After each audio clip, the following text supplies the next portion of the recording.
জানতাম না, ঠিক আছে। ভাই নিয়ে এসেছে রথের মেলা, এখানে প্রথম এসেছি রথের মেলা, ফার্স্ট টাইম আমার, মানে আমি দেখবো এখানে কি কি আছে, পুরো ব্লগে তোমাদের দেখাবো রথের মেলা আমাদের এখানে কেমন হয়। মানে আমাদের এখানে না, এটা হলো ফুলিয়াতে রথের মেলা। চলো ফার্স্টে ওখানে ফুচকা, এখানে পাপড় ভাজছে, ঠিক আছে। এই দেখো এখানে আইসক্রিমের গাড়ি, যেটা আমি খাবো আর কি, ঠিক আছে। আগে ঘুরে আসি, তারপরে তো খাবো। চলো।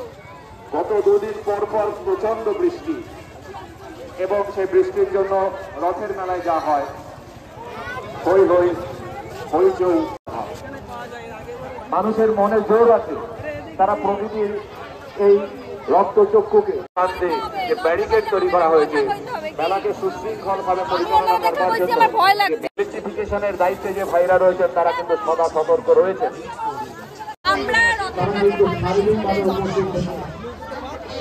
জগন্নাথের স্নান যাত্রাকে সার্থক দান করেছেন। আমরা সকলকে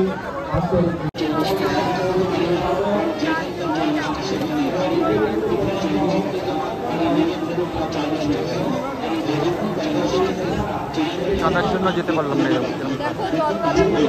সামনে যে ভিডিওটা করতে পারলাম না।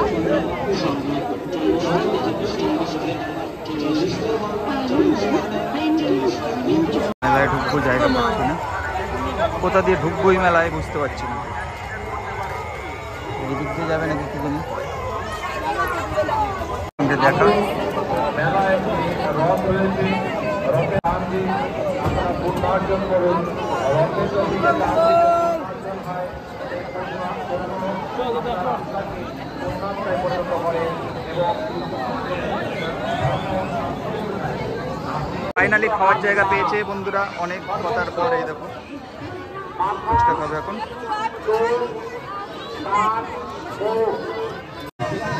প্রত্যেক ভক্তকে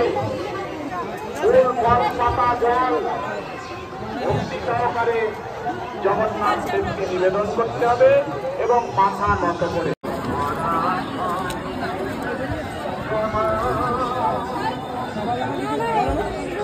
চলো চলো,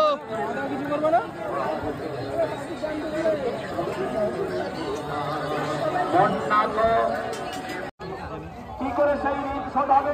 কি করে গুলো সেই ঋণ শোধ হবে গোলকের প্রেমধান হরিনাম সংকীর্তনে। আর ঋণ শোধ হবে সেদিন শ্রী শ্রী জগন্নাথ দেব, এই যে সুভদ্রা মহারানী এটা ছাড়াই যে এটা খেতে হয়। ও লিচুর মতো লটকা ফল হচ্ছে রথের মেন। দেখাও, একটু দেখাও, আলো তো দেখাও। এই মালটা একমাত্র কুচবিহার থেকে আসে, একটু টক টক হয়, এই ফলটা টক হয়। এই মাল এখানে আমদানি না, তো কুচবিহার থেকে আসে। কোথা থেকে? কুচবিহার কুচবিহার থেকে। কুচবিহার থেকে আসে এই ফলটা। হ্যাঁ, কুচবিহার থেকে আসে। হ্যাঁ বন্ধু, এত মথুরার কেক দিয়ে বিক্রি শুধুমাত্র সুশান্ত বিশ্বাসের কাউন্টারে। কেননা আদিকাল থেকে মথুরা কেক বলতে একজনেরই নাম সুপরিচিত, এবং এই মথুরা কেক শুধুমাত্র বছরে একবার। তাই 10 টাকার বিনিময়ে খুব রেগে রয়েছে। এই মথুরা কেক। বাবুরা, আপনাদের দোকান নিয়ে এই মেলায় তুমি খাবে না? উপস্থিত এই তুমি খাবে না? এবং দোকান থেকে বছরা সাজিয়ে বসেছেন। তো হরণম সর্বব্যাধি বিনাশনম বিষ্ণুপাদকম চিত্তাশীরস। না, মেলায় খাওয়া দাওয়া কেউ করিনি, আমরা সবাই রেস্টুরেন্টে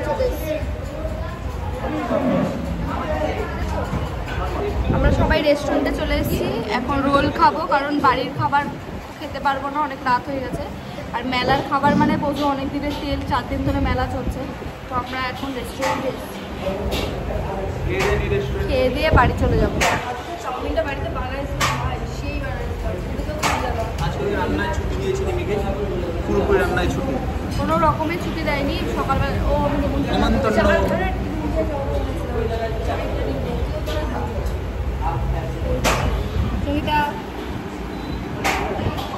ফাইনালি অর্ডার চলে এসেছে চাউমিন, রোল। কেমন টেস্ট? সুন্দর। সবাই যেমন খাওয়া নিয়ে ব্যস্ত,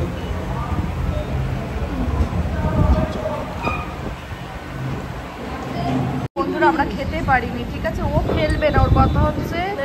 আর ও রাত্রেবেলা খিদে পায়, ওর বর পেমেন্ট করেছে, ঠিক আছে? এখন বলছে আমি সব প্যাক করে বানিয়ে দেবো। এখন প্লাস্টিক চেয়েছে, ওই ওর দাদাটা দিয়ে গেছে। হ্যাঁ এই রাখো, এখনো প্যাক করছে, বাড়ি নিয়ে যাবে। মানে কি অবস্থা, এটা একো করেনি, মানে আলাদা আমরা এখানে আরো প্লেটটায় বেড়ে খেয়েছি। ও প্যাক করছে খাবারটা, ঠিক আছে? আমার বরের খাটির টাকা না, ওর বরের খাটির টাকা, তাই ও ফেলবে না। রাত্রিবেলা মানে খাবে আর কি, দুটোর সময় খিদে পায়, দুটোর সময় খাবে।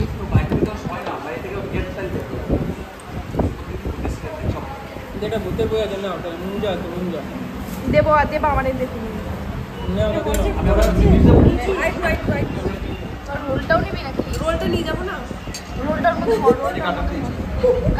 রোলটার মধ্যে খেতে এইটা দেখতে ভাই, একটা থালার বাইরে থাকা পেঁয়াজ ফাইলটা দেখতে পাচ্ছি।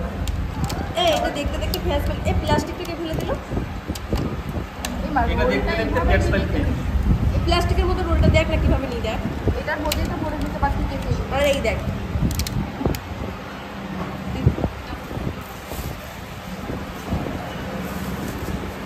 একটা সে লোকটা, হ্যাঁ কি করতে পারে,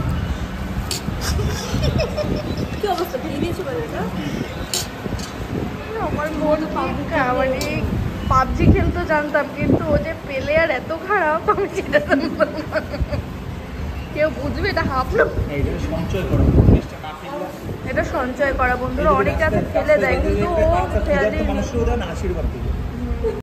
এগুলো খেয়ে যা, এগুলো নষ্ট করতে নেই না, এগুলো খেয়ে যা। এটা পেঁয়াজের দাম 2 টাকা, একটা পেঁয়াজের দাম 2 টাকা। আচ্ছা খা, তোরা একটু করে খা।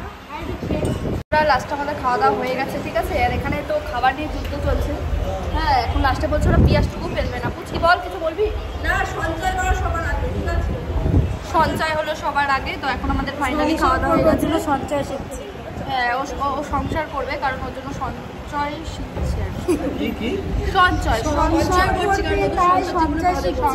করবে, তাই সঞ্চয় শিখছে, ঠিক আছে?